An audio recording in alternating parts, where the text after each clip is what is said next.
Assalamualaikum warahmatullahi wabarakatuh. Kami dari Kelompok 5. Nama saya Nafida Walia. Saya Melina Aryani. Saya Mama. Saya Narmekia. Saya Muhammad Nurhan. Saya Muhammad Malis. Kami akan memberikan video pembelajaran dari materi bab 4, yaitu dinamika persatuan dan kesatuan dalam konteks negara kesatuan Republik Indonesia dari poin 3 sampai 6. 3. Persatuan dan kesatuan bangsa pada masa demokrasi liberal 17 Agustus 1950 sampai dengan 5 Juni 1959. Praktik sistem pemerintahan parlementer yang diterapkan pada masa berlakunya Undang-Undang Dasar 1950 ini ternyata tidak membawa bangsa Indonesia ke arah kemakmuran, keteraturan, dan kestabilan politik. Hal ini tercermin dari jatuh bangunnya kabinet dalam kurun waktu antara 1950 sampai 1959 telah terjadi 7 kali pergantian kabinet.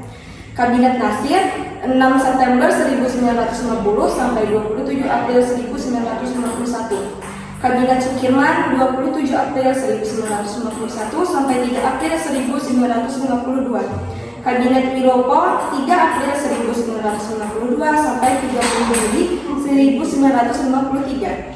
Kabinet Ali Sastro Midojo 30 Juli 1953 sampai 12 Agustus 1955. Kabinet Burhanuddin Harahap 12 Agustus 1955 sampai 24 Maret 1956. Pada masa kabinet ini, Indonesia untuk pertama kalinya menyelenggarakan pemilihan umum yang diikuti oleh 28 partai. Pemilu ini dilaksanakan atas dasar Undang-Undang Pemilu Nomor 7 Tahun 1953. Pemilu 1955 dilaksanakan selama 2 tahap, yaitu pada tanggal 20 September 1955 untuk memilih anggota parlemen dan tanggal 15 Desember untuk memilih anggota konstituenter.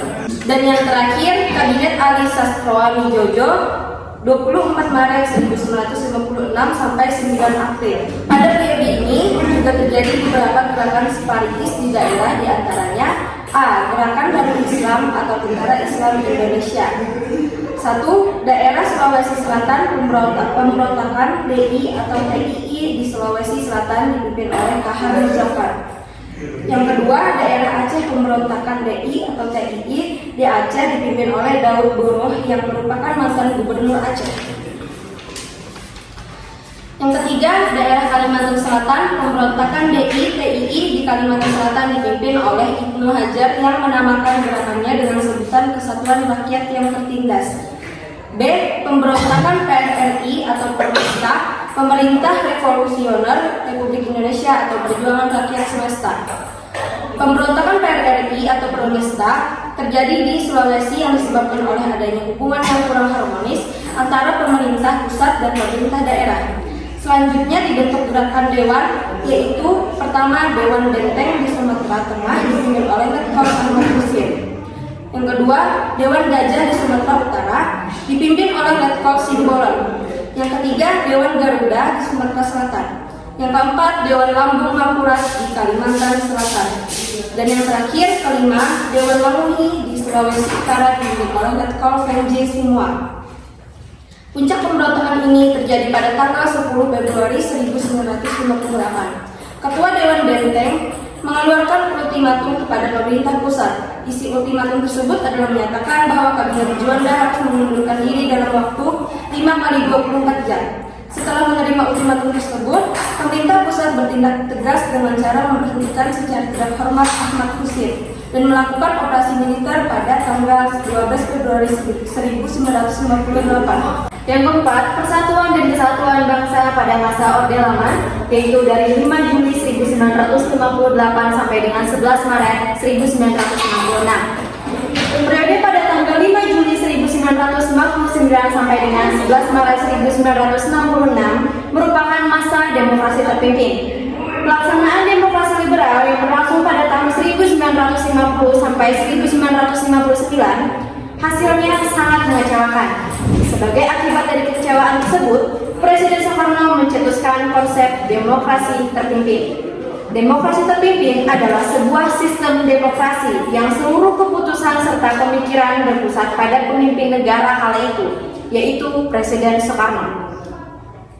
Periode demokrasi terpimpin dimulai dengan lahirnya Dekret Presiden pada 5 Juli 1959. Dekret Presiden dibuat setelah konstituante tidak dapat menyelesaikan tugasnya untuk membentuk undang-undang dasar tetap sehingga tidak menguntungkan bagi perkembangan ketatanegaraan. Dekret Presiden memuat ketentuan pokok sebagai berikut. Yang pertama, menetapkan pembubaran konstituante.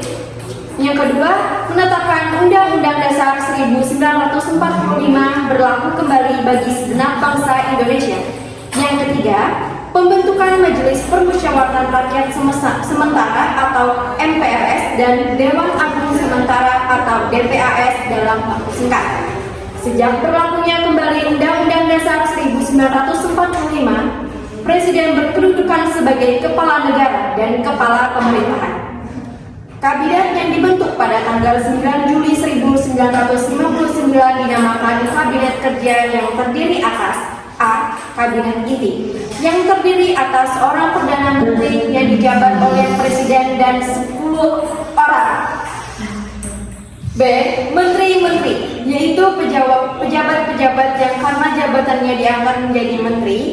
Pejabat tersebut adalah Kepala Staf Angkatan Darat, Laut, Udara, Kepolisian Negara, Jaksa Agung, Ketua Dewan Perancang Nasional, dan Wakil Ketua Dewan Pertimbangan Agung. Dan yang C adalah Menteri-Menteri Muda sebanyak 60 orang. Pelaksanaan pemerintahan pada periode ini meskipun berdasarkan Undang-Undang Dasar 1945, tetapi kenyataannya banyak terjadi penyimpangan terhadap Pancasila dan Undang-Undang Dasar 1945. Berikut ini adalah beberapa penyimpangan selama pelaksanaan demokrasi terpimpin. A. Membubarkan DPR hasil pemilu dan menggantikannya dengan membentuk DPR gotong royong DPR-DR yang anggotanya diangkat dan diberhentikan oleh Presiden. B. Membentuk MPR sementara yang anggotanya diangkat dan diberhentikan oleh Presiden. C. Penetapan I.R. Soekarno sebagai Presiden seumur hidup oleh MPRS. D. Membentuk Front Nasional melalui penetapan Presiden nomor 13 tahun 1959 yang anggotanya berasal dari berbagai organisasi kemasyarakatan dan organisasi sosial politik yang ada di Indonesia. C. Terjadinya pemasaran dalam penghayatan Pancasila. Pancasila yang berkedudukan sebagai dasar negara dan pandangan hidup bangsa diperas menjadi 3 unsur yang disebut Trisila. Kemudian Trisila ini diperas lagi menjadi 1 unsur yang disebut Ekasila. Ekasila inilah yang dimaksud dengan Nasakom, nasionalis, agama, dan komunis. Gagasan Nasakom inilah yang memberi peluang bangkitnya Partai Komunis Indonesia (PKI). Hal tersebut dimasukkan dalam Undang-Undang RI Nomor 18 Tahun 1965 tentang pemerintah daerah. Semua unsur Nasakom tersebut di dalamnya PKI harus diperhatikan dalam penunjukan unsur pimpinan Dewan Perwakilan Rakyat Daerah. Jadi, bila di suatu daerahnya ada seorang tokoh PKI, dia harus diikut sertakan sebagai pemimpin DPRD. Apabila ia menjadi anggota DPRD di satu daerah, hal inilah yang membentuk PKI mendapat posisi yang strategis bahkan dominan karena merasa mempunyai posisi yang kuat. PKI melakukan pemberontakan pada tanggal 30 September 1965 yang menewaskan 7 orang perwira TNI Angkatan Darat. 5. Persatuan dan Kesatuan Bangsa pada masa Orde Baru 11 Maret 1966 sampai dengan 21 Mei 1998. Orde Baru dipimpin oleh Presiden Soeharto dan siap membangun kembali pemerintahan yang berdasarkan Pancasila dan Undang-Undang Dasar 1945 secara murni dan konsekuen. Prioritas Orde Baru adalah pembangunan ekonomi dan stabilitas nasional yang mantap dengan pendekatan keamanan untuk mengamankan pembangunan nasional. Jika terjadi gangguan terhadap stabilitas keamanan nasional, maka aparat bertindak tegas sebab pembangunan ekonomi akan terganggu dan pembangunan nasional juga tidak akan berhasil. Sistem pemerintahannya prudensial. Kelebihan pemerintahan Orde Baru: A. Perkembangan pendapatan per kapita masyarakat meningkat pesat dari $70 menjadi $1.000. B. Program transmigrasi sukses. C. Program KB sukses. D. Pemberantasan buta huruf sukses. Namun dalam perjalanannya, pemerintahan Orde Baru juga melakukan penyimpangan-penyimpangan terhadap Pancasila dan Undang-Undang Dasar 1945 yang sekaligus menjadi kekurangan Orde Baru. A. Bidang ekonomi. 1. Menyimpang dari pasal 33 Undang-Undang Dasar 1945 bahwa praktek penyelenggaraan ekonomi terjadi monopoli ekonomi. 2. Pembangunan ekonomi bersifat sentralistik sehingga terjadi jurang pemisah antara pusat daerah menuju keadaan kepentingan individu. B. Bidang politik. 1. Presiden sebagai eksekutif atau pelaksana Undang-Undang Dasar berkedudukan lebih dominan daripada lembaga legislatif, MPR atau DPR. 2. Pemerintahan sistem komando dan sentralistik. 3. Tidak ada kebebasan berpendapat apalagi mengkritik terhadap japannya pemerintahan. 4. Praktik KKN yang merugikan ekonomi dan krisis kepercayaan masyarakat. C. Bidang hukum. 1. Supremasi hukum tidak dapat ditegakkan karena aparat cenderung memihak orang tertentu dan kepentingan. 2. Penguasa sulit kena sanksi hukum atau kebal termasuk juga terhadap konglomerat yang dekat dengan penguasa. 3. Akibat dari keadaan tersebut, Indonesia terjebak terhadap krisis multidimensial yang berujung terhadap bangkitnya gerakan reformasi dan menumbangkan rezim Orde Baru tanggal 21 Mei 1998. 4. Persatuan dan Kesatuan pada masa reformasi periode 21 Mei 1998 sampai sekarang. Periode ini disebut juga era reformasi memasuki masa reformasi bangsa Indonesia, bertekad untuk menciptakan sistem pemerintahan yang demokratis.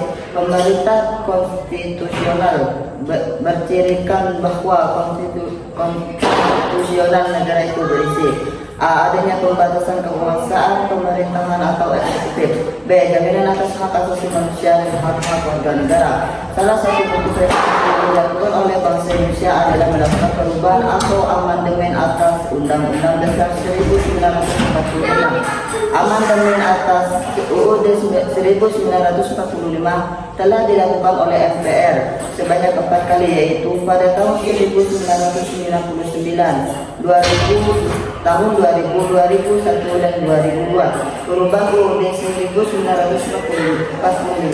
pada akhirnya tidak mengubah sistem pemerintahan Indonesia, baik sebelum maupun sesudah. Merubah sistem pemerintahan Indonesia tetap presidensial. Selain itu, perubahan Undang-Undang Dasar 1945 juga mengubah struktur ketatanegaraan Indonesia. Terdapat penghapusan dan penambahan lembaga-lembaga negara. Berikut dipaparkan perubahan-perubahan mendasar dalam ketatanegaraan Indonesia setelah perubahan Undang-Undang Dasar 1945, yaitu: 1. Kedaulatan di tangan rakyat dan dilakukan menurut Undang-Undang Dasar Pasal 1 Ayat 2. 2. MPR merupakan lembaga bicameral, yaitu terdiri dari anggota DPR dan anggota DPD, Pasal 2 Ayat 1. 3. Presiden dan wakil presiden dipilih langsung oleh rakyat, Pasal 6A Ayat 1. 4. Presiden memegang jabatan selama 5 tahun dan dapat dipilih kembali dalam jabatan yang sama untuk 1 kali masa jabatan. Pasal 7. 5. Pencantuman hak asasi manusia, Pasal 28A, 28J. 7. Penghapusan DPA sebagai lembaga tinggi negara. 8. Presiden bukan mendataris MPR. 9. MPR tidak lagi menyusun GBHN. 10. Pembentukan Mahkamah Konstitusi MK dan Komisi Yudisiana KY, Pasal 24B dan 24C. 11. Anggaran pendidikan minimal 20 atau Pasal 31 Ayat 4. 12. Negara kesatuan tidak boleh diubah, Pasal 37 Ayat 5. 13. Penjelasan Undang-Undang Dasar 1945 dihapus. Baik, terima kasih atas perhatiannya. Kami dari kelompok 5 meminta maaf atas kekurangannya.